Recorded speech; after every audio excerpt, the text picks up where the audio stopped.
Namaste and welcome to SLG Hello Doctor, your fortnightly capsule of health information. ICU, Intensive Care Unit. The three words hold the power to intimidate even the toughest of souls.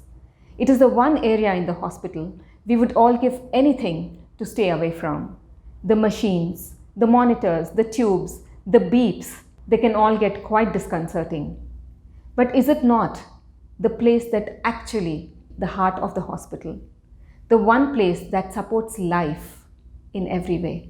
With me today is Dr. Suhasini, Head of the Critical Care Department at SLG Hospitals, to tell us more about ICUs and why they form the mainstay of any good hospital, and also why we need the doctors that man them.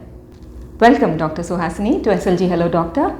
Thank you, Priya. I'm delighted to be here with you talking about ICU today because most of the people do not know about the ICU much and they feel the patient is put in isolation and in a God forbidden place and then forget about it. That kind of views will be there and the patient's outcome is very much different and they are scared about the place.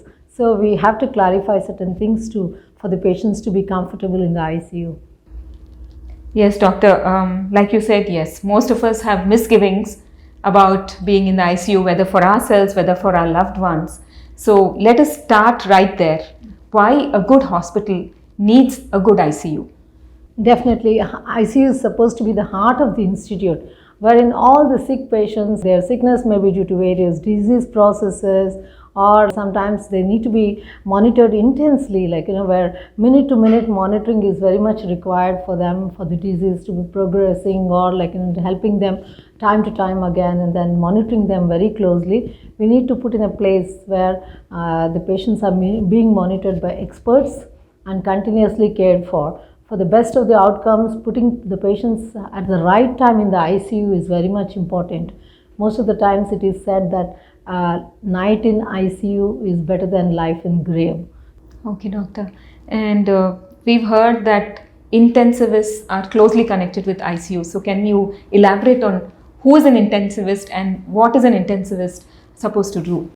Yes, Priya. Most of the places, people think intensive care doctors are just follow the orders of the primary physicians, but it's not so. Of late, intensive care is a super specialty. After post-graduation, we do specialization in the intensive care and then to take care of the sick patients like this. And we have all the organs, we study all the organs and then see that the patients are in the best place and then with us. And we are all trained and qualified internationally. Also some exams are being allowed for us in India, and I am qualified for the international exam. And here we take most of the doctors who serve round the clock also trained in the intensive care, so the patients get the best of the care.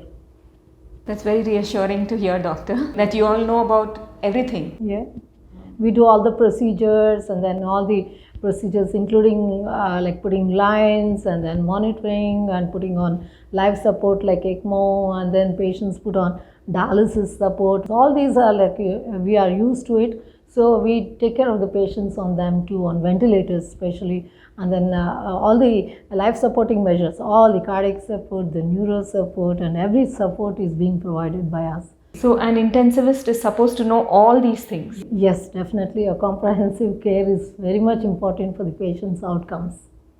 Don't take me amiss, doctor, but there is this opinion among people, and we can't help it, that doctors unnecessarily advise patients and their families to have them admitted into the ICU. So what do you have to say about that?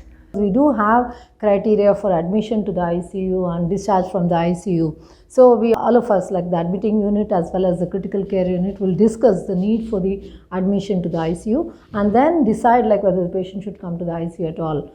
And definitely we take care of the patient's views also. So most of the times it happens that the patients feel that patient is walking, talking, and they're not really so sick. But when the doctor addresses the problem, he knows how sick is the patient. Sometimes things go wrong, something called as cryptic shock, which does not manifest externally.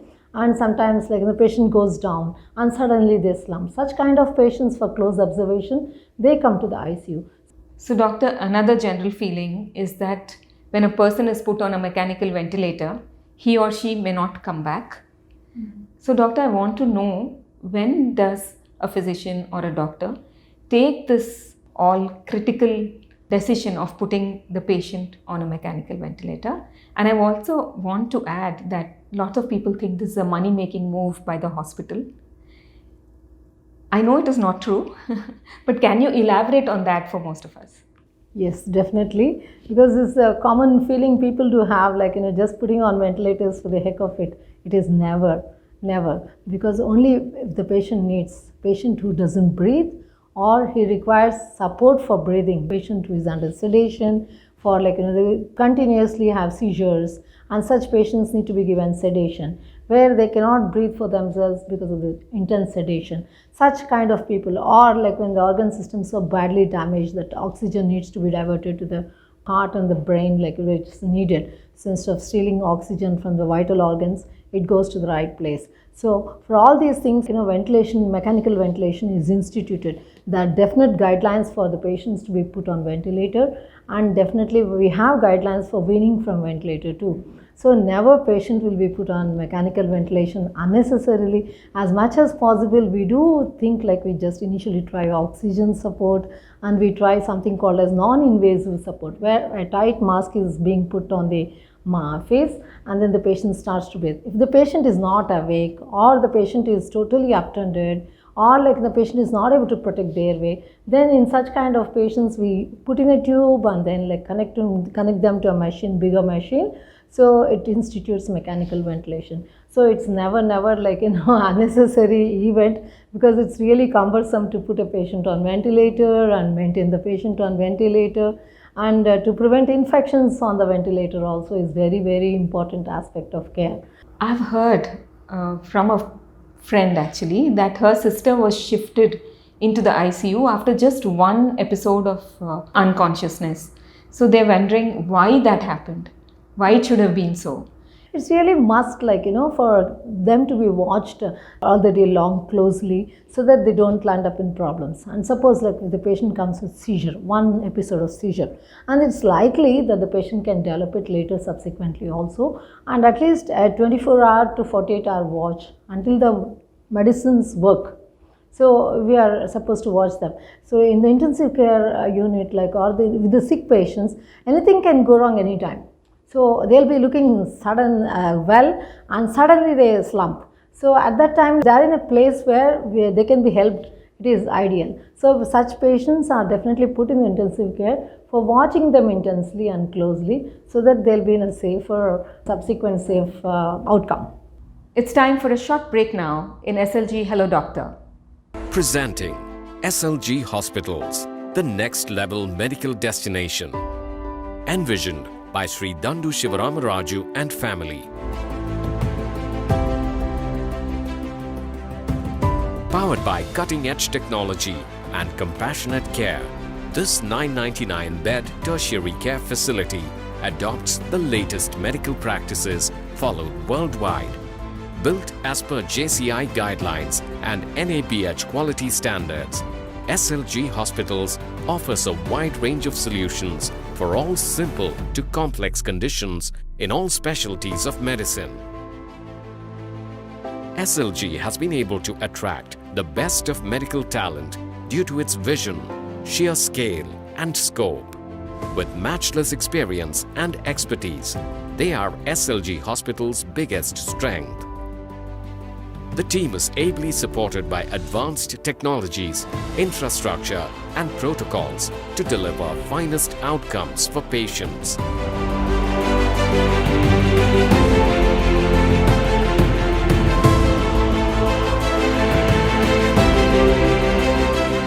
SLG Hospitals, the next level of care.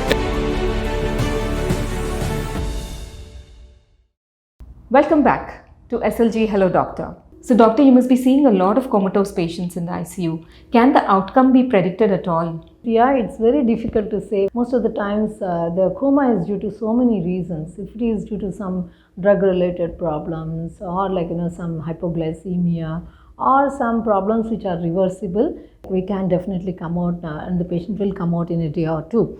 So, but if it is due to a structural brain disease, like the patient is having blood supply failure to the brain, like the brain is infarcted and there's a huge infarct in the brain, the outcomes are very, very difficult to see. Such patients, we definitely tell them may or may not be in a day or two. They'll take a long time. How is the outcome? We don't know, because there are so many problems which make them sick again. So if they're put on ventilators, they're likely they'll have infections, and then likely they have nutritional problems, and then there are so many and their underlying comorbidities like diabetes, hypertension, which can be a problem managing, and suddenly they might be having heart attack too while on being ventilated. So such patients, it's very, very difficult to predict the outcome. So it's very difficult to say. They are not gods after all. What are the statistics like generally across the world?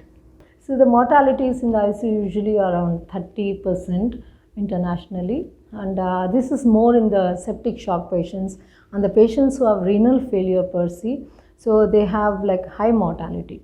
So patients on multiple supports where the multi-organ failure like brain, kidney, if the kidney is gone, the outcome is very, very poor. So such is the outcome. It depends upon so many factors. So it's very difficult to predict. So at one time we used to have family doctors, and it is said they could diagnose any ailment by checking the BP or the pulse. But nowadays doctors are asking for a lot of investigations. And people are starting to complain about that. So what is your take on that, doctor? It's not so so simple for the patients in the ICU. We need a lot of things which have to be confirmed, and then so many investigations have to be done. Sometimes daily we do blood pictures, and then where the white cell can go up and down, and then where it shows the infection, how it is progressing. And sometimes to guide the antibiotic therapy, we do something called as procalcitonin.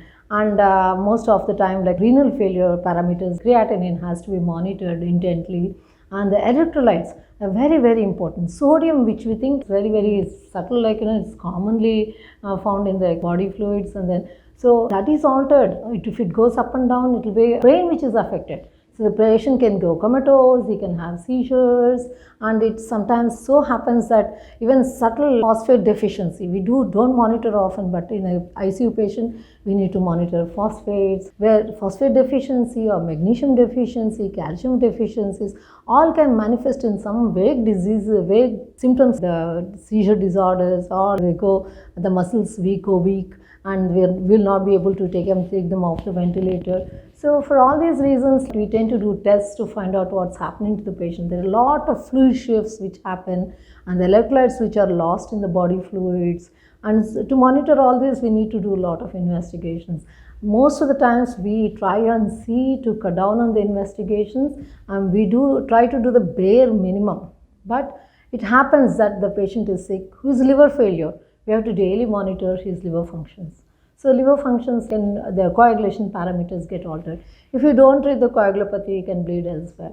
So you have to timely correct the parameters. So otherwise the patient can go more sick. So that is the reason we do lots of investigations. People think we are doing unnecessarily for the cost, but we always think in terms of patient and how best they can afford and what is the need for the investigation every day, and then we plan it. And maybe to rule out certain things also. Yes, definitely it is must. Sometimes we have to do repeated scans to see the patient is bleeding into the already infarcted area. Sometimes they suddenly slump and then everything goes well and they suddenly become bad. So why? We have to see the scan. And even for children nowadays, a lot of investigations are being prescribed, which was not the case earlier. As parents, we are sometimes very sensitive to the fact that it could be invasive. Even the investigation itself seems very... Yeah, it's true. Invasive means taking blood also in children, it's very, very difficult, as you said, because they tend to cry and then they need to be sedated for no reason. And for scan also, the CT scans, they wouldn't cooperate for that. Sometimes even the ultrasound, putting a probe on the baby also, is very, very difficult. So it's they need a lot of assurance, sedation, and the parents need to be aside, and then all these things are there, but sometimes you are forced to do the investigations to get the correct diagnosis. So Doctor, 2020 has been very different across the world, and everybody has had to cope with something new, and especially hospitals, they have had to really amp up their infrastructure. in terms of taking in COVID patients and caring for them. So have COVID ICU sprung up? And if yes, how different are they from the regular ICU? No, not really, Priya. The infrastructure is much the same. Only thing is, wouldn't allow the relatives and the unnecessary staff to come into the COVID ICU in order to prevent the infection, to prevent the spread of the virus to the others. And we wouldn't allow any person who is unnecessary there, except for doctors, nurses, and then the housekeeping staff and the patients, definitely. And the patients' relatives are not allowed into the ICU. And only they are given video calls and to see the dear ones. And sometimes if they are in a position to talk, like we would allow them to talk in the COVID ICU. So otherwise, like most of the infrastructure, monitoring and the care of the patient is much the same. On the top of that, the care is most because they are very, very sick. And also they have a lot of fear. The patients are loaded with fear complex because they are aloof from their dear ones, and the disease is so unpredictable that like where they are going, the young ones are coming to problems, and then the fear of death and the being put on ventilator, and nobody to come near them and talk to them very, very like often, and it's really pathetic. And for them, we do understand, but it's a must. So this is a difference actually. Otherwise, like in other ICUs, we do allow relatives to come in, and especially when needed, when they need psychological support more, and then we allow them more often into the ICU to sit with them and then hold their hands, and then especially the dying patients, we do allow the relatives so they can die at peace, and then dignity of the patient is maintained. So, but in here, that provision is not there. So their patients are really scared where they'll be left alone to succumb or whatever. They're scared. Also, in the unfortunate circumstance of death, post that also families were not able to see their dear ones. Really I think that was, there's no closure at all that way.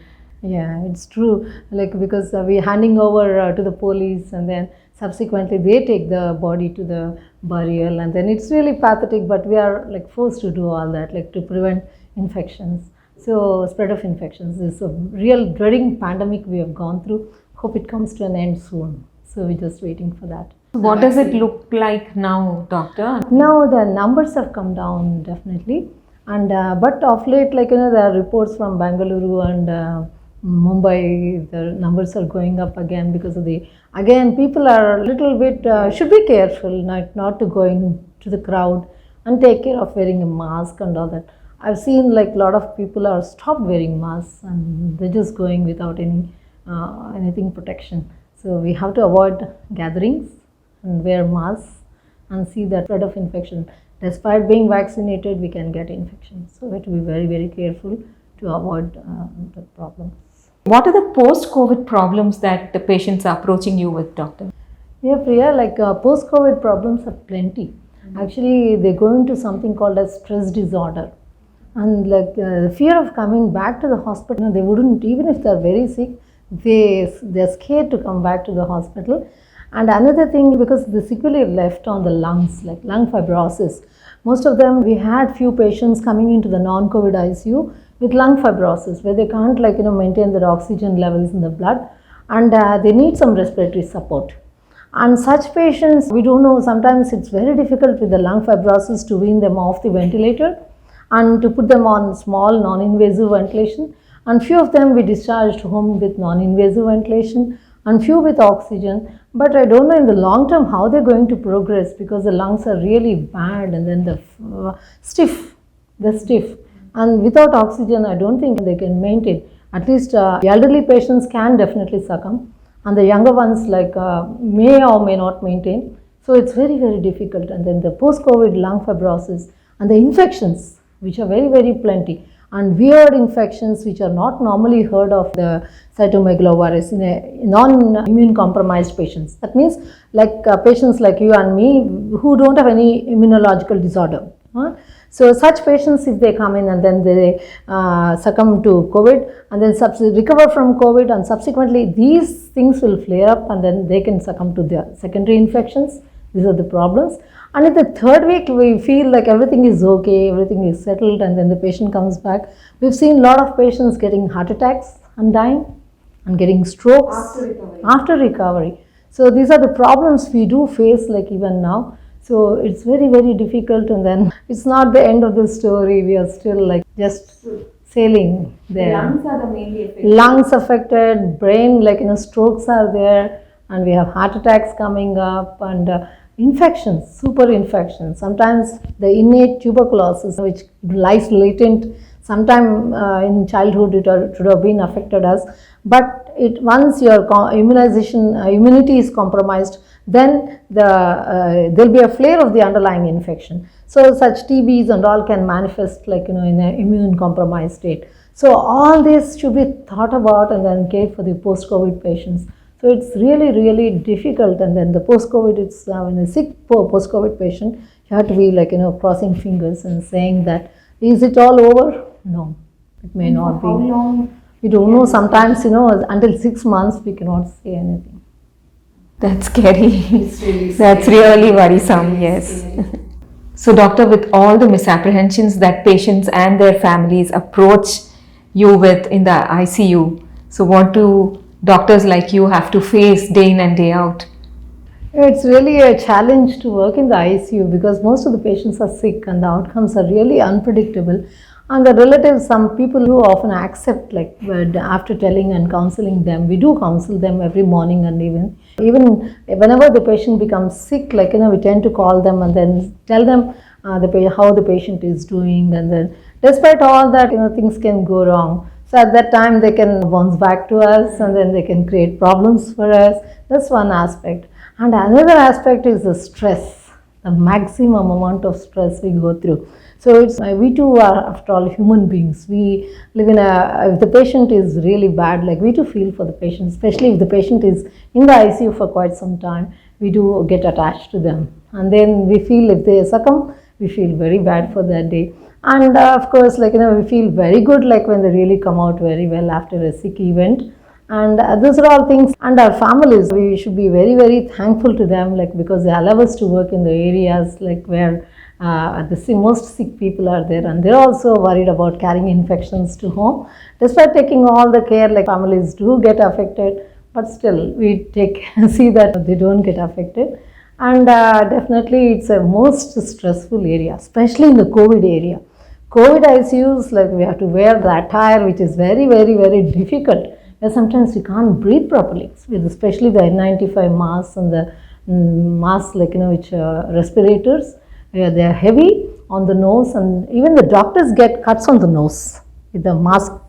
So we too get disfigured, and we have skin problems. We have, even if the ventilation is there, it's very, very hot, and we get exhausted, and they can't even go to toilet on time, and if we're eating food on time. And despite all that, if the outcomes of the patients goes worse, we are the first affected people. And definitely, if the patient comes out, we feel the best, and then we are very, very happy for them. And our problems are plenty to tell. So these are few of them, like which I told you. And the recognition, especially the ICU doctors, need to be given more. The society doesn't know who is an ICU doctor. So definitely, maybe slowly in the coming years, slowly they'll realize who is an intensivist and how difficult it is for them to be in the ICU.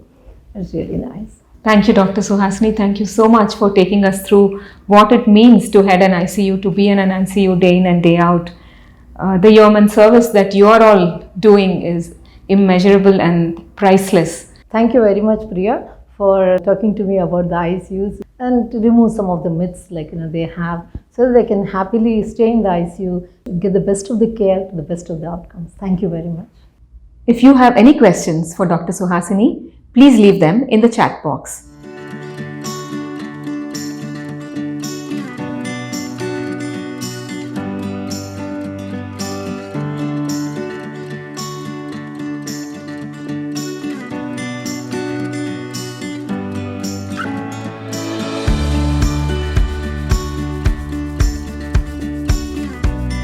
If you haven't yet done it, do it right away. We are talking about subscribing to the SLG Hello Doctor YouTube channel.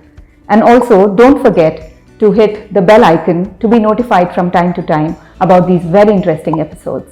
We'll be back 2 weeks from now with another interesting topic and another expert. Until then, stay safe, stay healthy. Namaste.